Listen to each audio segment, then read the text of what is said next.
Assalamualaikum warahmatullahi wabarakatuh. Perkenalkan, saya Hafiz Azmi Umar Faruk dari D3 Keperawatan tingkat 2B. Di sini saya akan menjelaskan tentang pembukaan fase persalinan atau yang bisa disebut dengan dilatasi serviks. Nah, dilatasi serviks sendiri itu terbagi menjadi dua bagian, yaitu ada fase laten dan juga fase aktif. Di mana fase laten itu merupakan fase pembukaan 1 hingga pembukaan 4, dan fase aktif itu merupakan pembukaan 5 hingga pembukaan 10. Nah, untuk pembukaan 1 itu ukurannya sekitar 1 cm atau diperkirakan seperti satu jari saat dimasukkan pada saat pemeriksaan si ibu. Lalu yang pembukaan 2 itu 2 cm atau 2 jari. Terus lalu pembukaan 3 itu 3 cm atau 4 cm.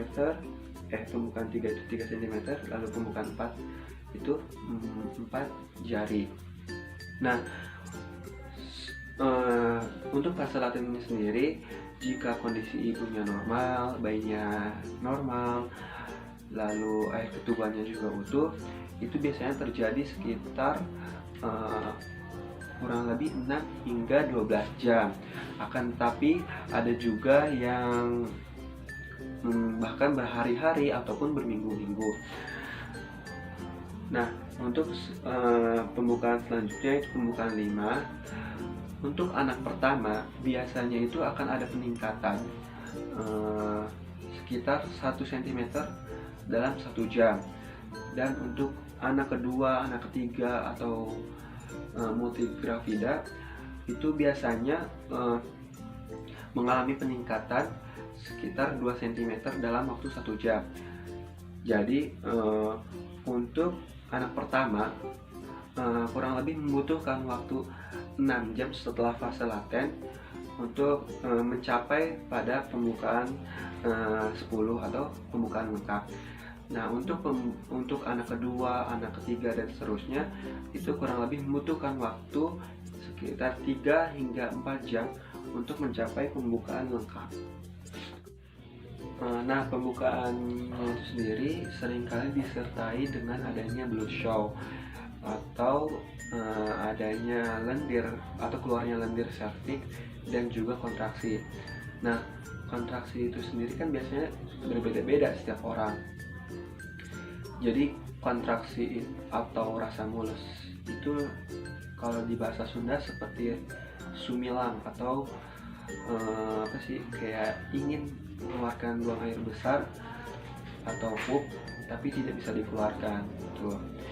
Lalu juga bisa kita pegang di bagian pusar si ibu, itu mengalami pengencangan dan juga kekerasan gitu. Nah, untuk kontraksinya sendiri itu harus dilihat jaraknya berapa menit sekali untuk melihat frekuensinya. Lalu dilihat juga berapa detik sekali untuk dilihat kekuatannya. Kan kekuatannya cukup besar untuk sebuah persalinan itu kira-kira sekitar kurang lebih 3 atau 4 kali dalam 10 menit dengan kekuatannya yaitu lebih dari 40 detik.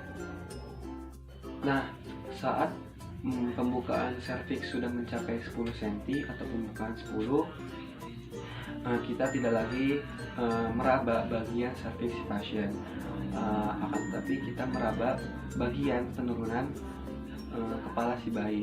Hal itu bisa dikatakan bahwa si pasien ataupun si klien sudah memasuki fase persalinan kala 2 atau persiapan siap untuk dipimpin mengejar. Nah, hampir semua rata-rata pasien yang siap dipimpin itu mengejar, walaupun dibutuhkan tanda-tanda yang lain seperti rasa mulas yang semakin menjadi-jadi atau yang semakin besar gitu, disertai dengan adanya penurunan kepala si bayi yang dapat menyebabkan doranteknus perjol vulva, singkatan dari dorongan mengeran, teknus tekanan anus, perjol itu perineum menonjol, lalu ada vulva yaitu vulva membuka. Nah, mungkin cukup sekian. pembahasan kali ini tentang pembukaan fase persalinan. Mohon maaf jika ada yang salah ataupun keliru, karena pada dasarnya saya juga masih belajar. Mungkin cukup sekian. Lebihnya mohon maaf. Assalamualaikum warahmatullahi wabarakatuh.